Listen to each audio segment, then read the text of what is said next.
So Scarlett started feeling bad on Monday. So when we say bad, she was feeling like acting like she was going to get sick.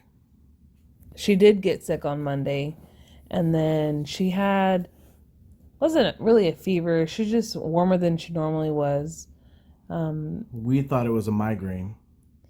because that's what they kept telling us. As y'all remember in the June video, they told us that it's possible migraines. So we waited. We waited 3 days. And she perked up a little bit Tuesday, and then Tuesday night she was not feeling well, and then Wednesday she woke up and she was just not having it. She didn't want to sit through her Zoom meetings for school, and so we ended early. I told our teacher we just weren't going to log back on after our break, and I called the pediatrician. Pediatrician hadn't called us back, and she started throwing up. Say you called the pediatrician. It took almost an hour for us to decide to even go to the ER because they hadn't called you back yet. This is true. Because I was at work and asked you to call them first And because we didn't want to blow the whistle on a migraine. and I didn't want another doctor to make me feel bad about taking her in for just a migraine. So we waited. She ended up throwing up again. She was just really inconsolable with everything. So about 45 minutes passed, and Anthony said, "Go ahead and take her. Bring Aiden to me, and then take her." She was good the whole way there. Once we got there, she kind of started gagging and dry heaving like she was going to throw up, and then she was fine. She perked up. She walked into the ER with her walker and was saying hi to everybody, and I was like, "Oh great, they're going to think, I'm lying." And so they got us through, and the ER doctor came in, and I told him, I was like, "Look, we were here in June. The symptoms that she had back in June, she's had them sporadically since then.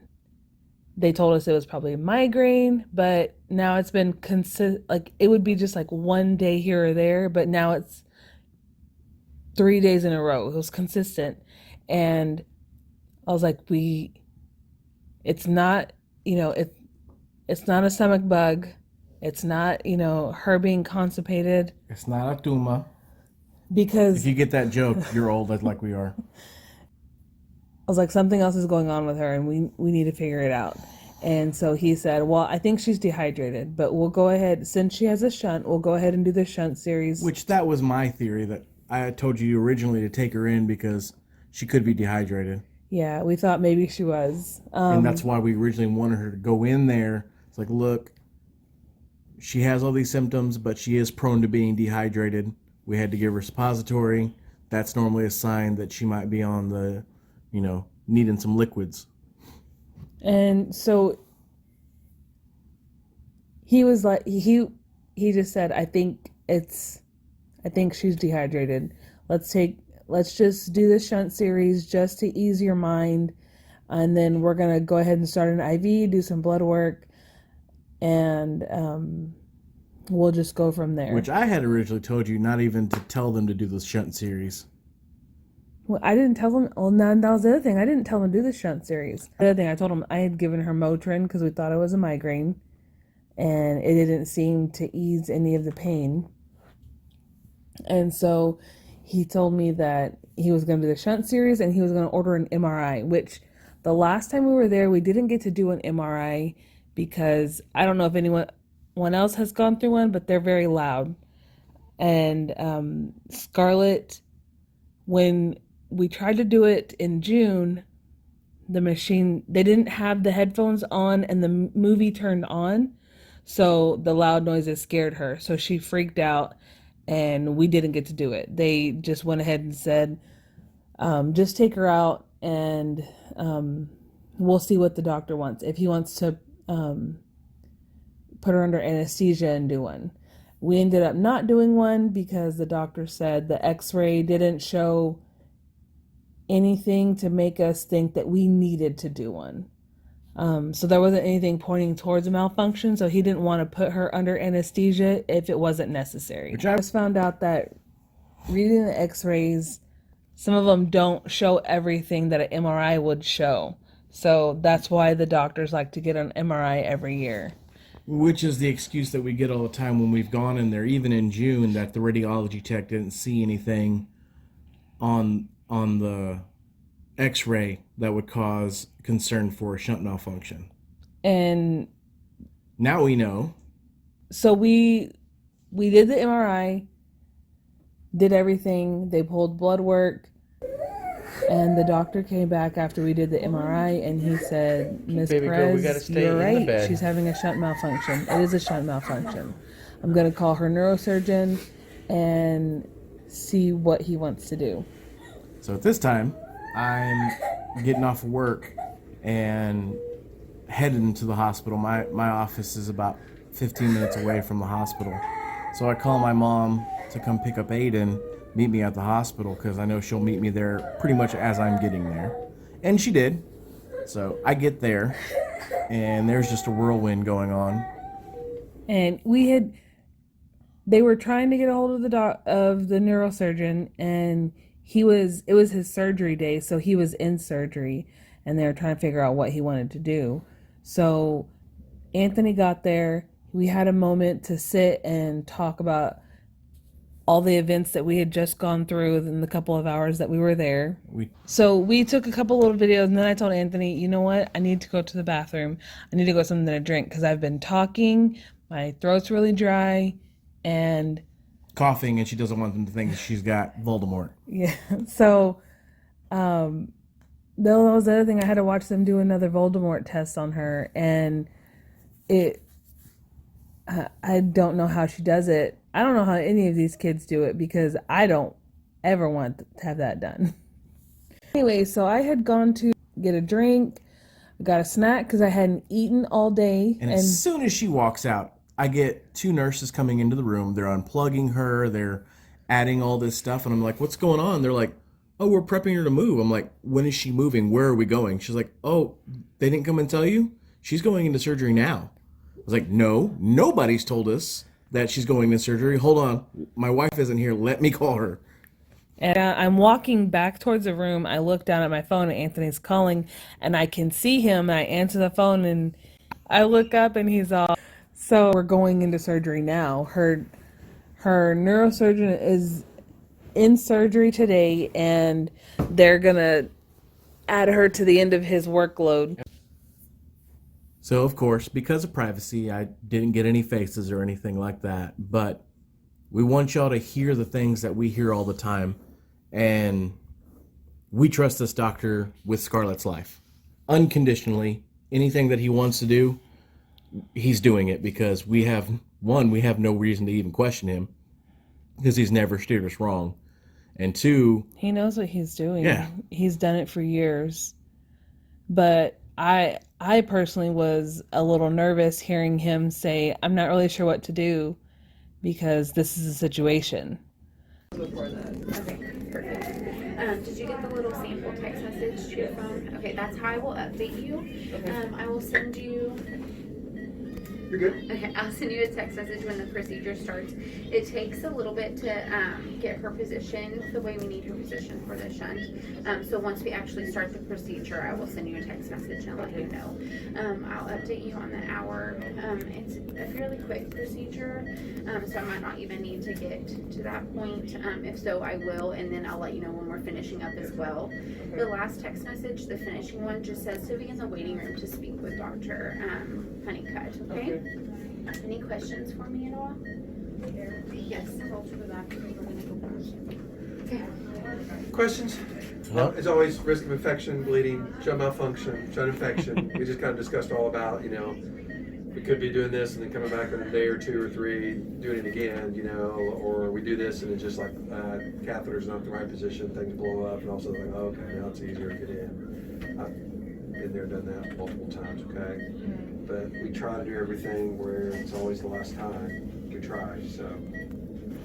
Unfortunately, she's been through lots of shunt surgeries. Yeah. And all the some of the downsides that come along with it. So, okay. And again, it was It was an emergency surgery one. We make light of this all the time, but Scarlett had emergency brain surgery. That's what a shunt malfunction is. If you think of your brain, your spinal fluid, your fluid fills up and goes throughout your body. Scarlett's fluid does not do that. It creates pressure in her brain because you can't compress fluid. And Stephanie's got a cute little drawing that we'll put right here of how Scarlett's brain and all her tubes are set up. Well, the spaces that you're seeing on the left and the right side, those are supposed to be small. They're supposed to have some fluid, but not a lot. Hers was filling up with a lot of fluid, which was pushing her brain into her skull from the inside out. So it constantly causes headaches. So if you've never known what hydrocephalus is, that's what it is. It's the fluid building pressure in someone's brain, crushing it against their skull from the inside. So if you look at the diagram again, this is how her shunt. She's considered a complex shunt. Yeah, a complex shunt. On the right down here at the bottom is The valve. the valve, and then it has a distal portion that goes down into her belly. It used to go into her heart, but now it goes into her belly. So what she has is a VP shunt. So with that, she has 3 catheters that go into her brain. She has one that goes up here into the right ventricle, and then one that goes from the right to the left, and then There's a T. a T that goes down into the 4th ventricle, because that one was also enlarging as well. When she was little. That one hasn't actually enlarged ever in any of these revisions. All those were placed back when it was before she was a year, maybe before she was 2 years. It was the October surgery. Because the last time that we had a malfunction that we were in the hospital for before this time was in 2017. The doctor and Anthony and I have learned that she's very sensitive when it comes to any kind of malfunction. So this is why I knew back in June it was a malfunction, and they just kept saying, no, it's not. And I've been thinking I was crazy for months because it kept happening. But it was, like I said, it was just one day here that she was not feeling well, or one day there. She wasn't showing the constant. So that's how our Wednesday night went. She went into surgery. They called us and told us that, it started, to go get something to eat and drink, and they would keep us updated. And they have a text message they have alert a system. nurse in there that texts the parents. So we'll put our clip that we tried to record here, and you'll see what happens. Camera, look. Where?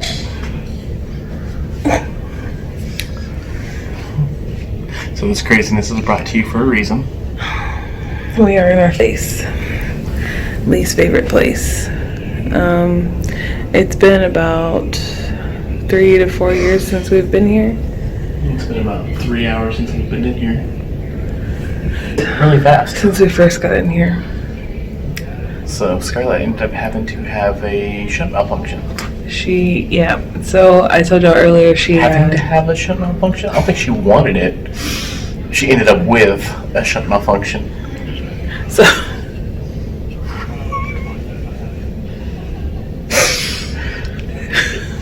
we just had this conversation with the kids, how odd it is that we're sitting here joking and laughing, and Scarlett literally had things pulled out of and put back into her brain, and that we've kind of gotten numb to it. I don't know if numbs, but we joke around so much that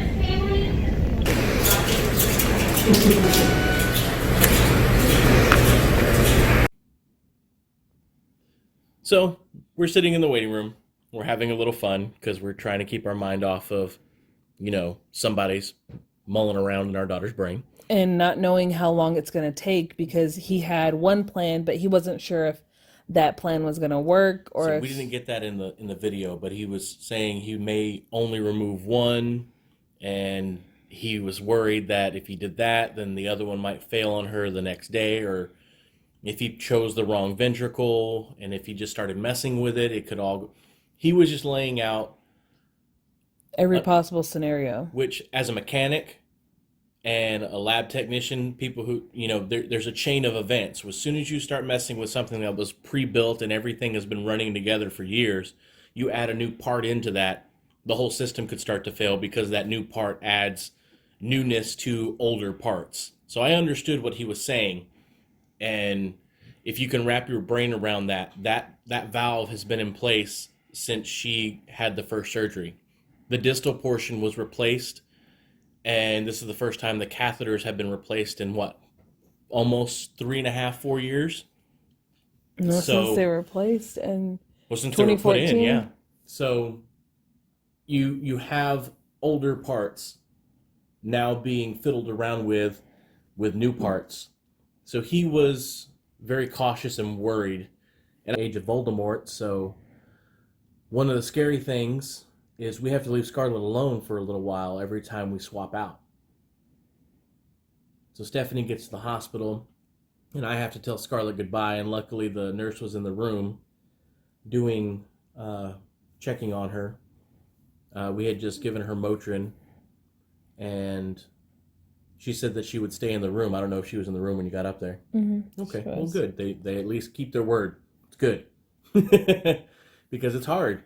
I had to go downstairs all the way through the hospital, tag Stephanie in, give her an update of what everything they're doing and everything she's about to go through with, paperwork and everything. And I had to go home.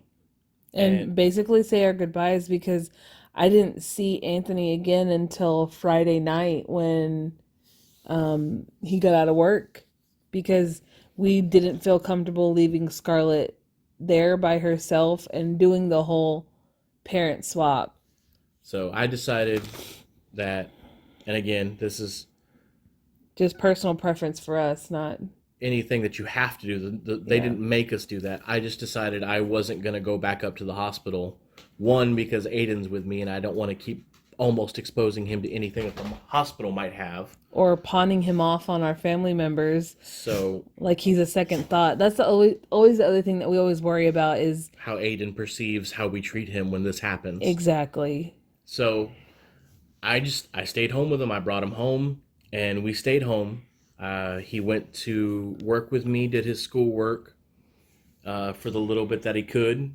Luckily, Scarlett got released that next day, or Friday, but it's always hard. And as a parent, the hardest thing is I don't want to make the decision for Stephanie, and I never want to. Stephanie's always been there, and I've always been the one that had to work, even from the NICU. So it's never an easy choice, but I know it's a choice that has to be made, and I have to make it. I chose not to go up there. I didn't want to even. I used to do like a quick 5-10 minute visit on my way to the office. I'd go down to the hospital and go up to the office. But because of Voldemort, Stephanie would have to leave the room, come down. I'd have to go up there, and there'd be a time frame where Scarlett would be by herself, and I couldn't deal with that. So I just chose to stay my distance, and Stephanie had to go on lockdown with her. Good morning, beautiful. Good morning. How are you feeling? Huh?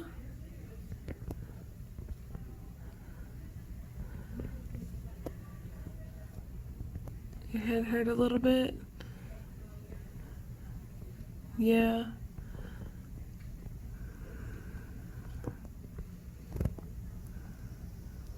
It wasn't too bad. We got to get out of the room. They let us out of the room. lot.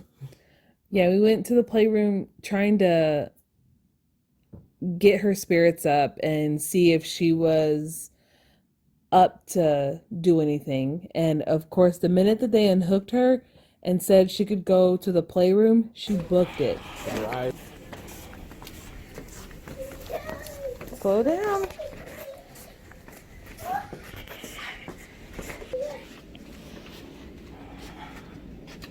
Oh, look at all the toys.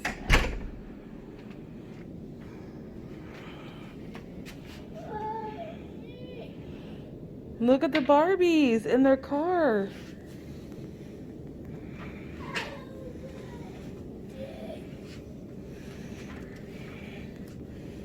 What are you gonna play with?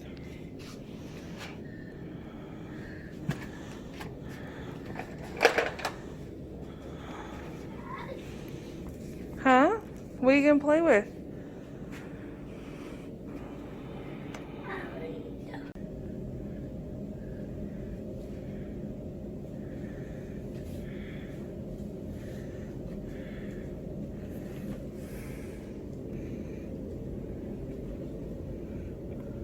Slow, careful. Good job. Good job.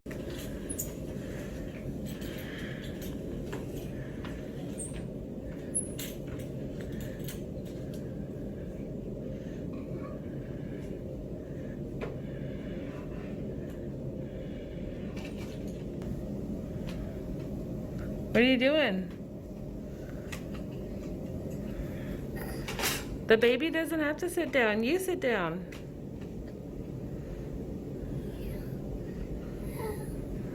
Okay, I'm coming to help. Hey, say baby, get out of that shopping cart. There you go.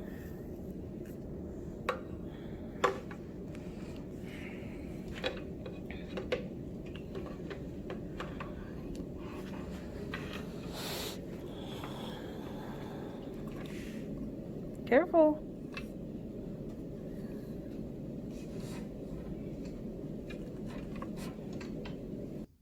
We got to get out of the room and went to the playroom. They wouldn't let us leave the floor that morning. They wanted us to wait for a while. After breakfast, we went to the playroom. We played for about an hour and then we came back.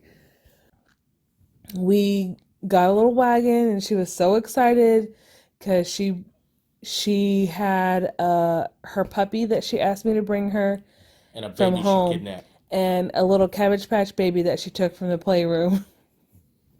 And all three of them sat in that wagon and I pulled them around the hospital.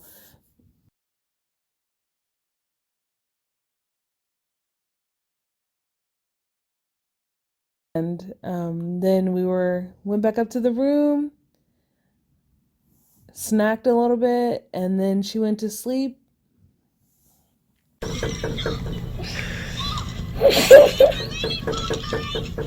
Carly, you're shaking your whole bed from laughing. What's so funny?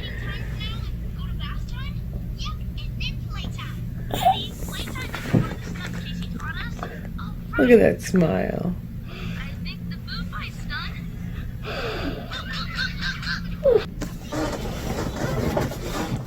So it's Friday morning and we just saw the neuro team. The nurse practitioner, she came in and said she got good reports from the night nurses and that they're going to go ahead and release us after we have breakfast. And Scarlett's not 100% back to herself, but they said just having brain surgery,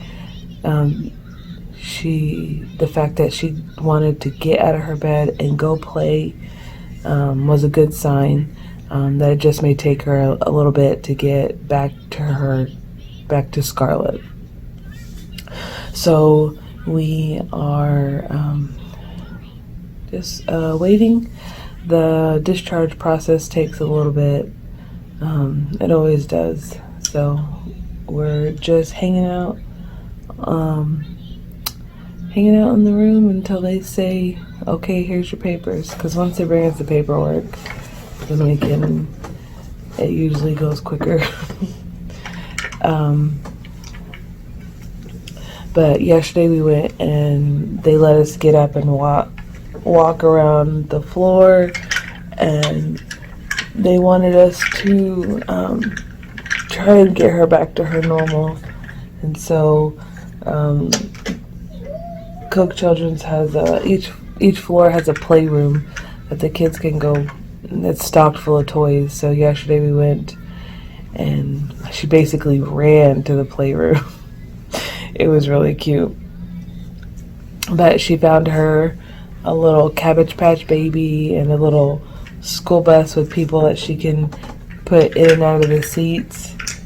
And so she was doing that, and then I went down at one point when she was asleep and got her a coloring book. I think she's trying to talk to you.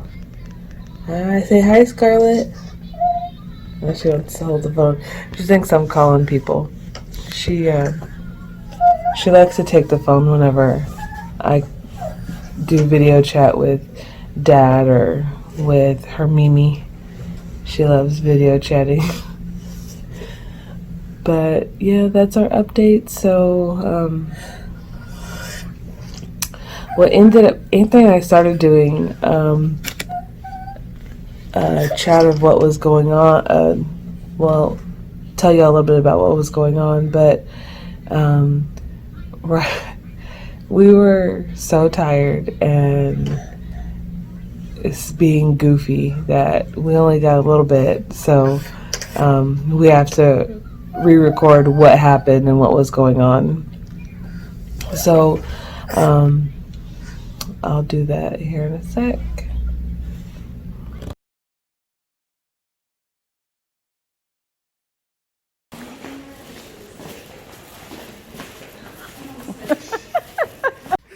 What are you doing, baby girl? That's not how you use it. Therefore, take that, Daddy. I don't even have one.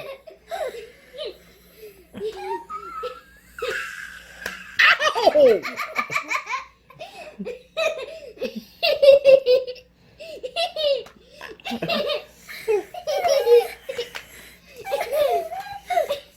Ow! Stop it!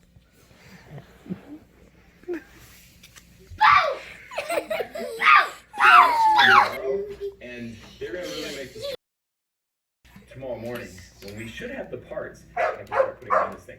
Also, don't forget, we got the backpacks with these shirts right now, and it goes till Labor Day, which will be like a day or two. Once Labor Day's over, backpack sale is over. This shirt, can't get them, can't get super backpacks with gift cards and all that good stuff. Link in description below for all that. All right, good night, Demolition. No, not good night. Good next second, Demolition. See you tomorrow. No, see you in 1 second. See you later. Say bye. Bye. Hey guys, thanks for watching. Don't forget to like this video and subscribe to our channel. See you next time.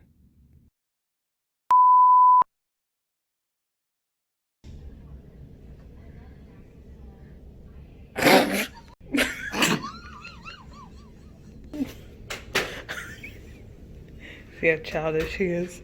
Hey, those are my fucking pineapples. What's wrong with you? What'd you call him?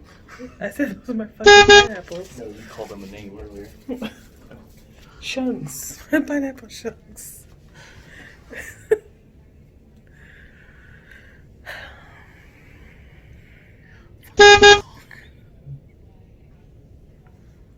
I caught on camera. Look. Where?